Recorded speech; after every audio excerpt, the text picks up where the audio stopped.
তো আজকে সকালে আমি সাইকেল দিয়ে রাস্তা দিয়ে যাচ্ছি আর মনে মনে ভাবতেছি যে আমি যদি বড়লোক হতাম কতই না ভালো হতো, গাড়ি বাড়ি টাকা পয়সা সব থাকতো।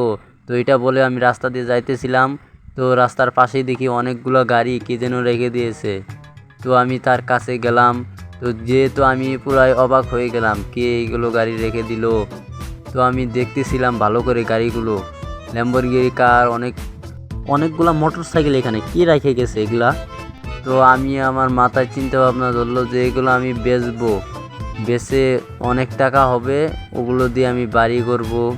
তো আমি এগুলো আমার বাসায় নিয়ে যাব এখন, মোটর সাইকেল। তো তারপরের দিন একটা লোকের সাথে আমার দেখা হলো, এই ভাইয়া আমার অনেক গাড়ি আছে, কিনবেন?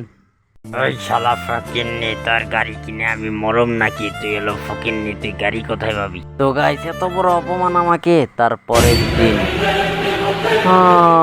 ঘুম থেকে উঠলাম, তারপরের দিন দেখতেই তো পারছেন কত বড় লোক হয়ে গেছি আমি, বাড়ি গাড়ি কিচ্ছুর অভাব নাই আমার।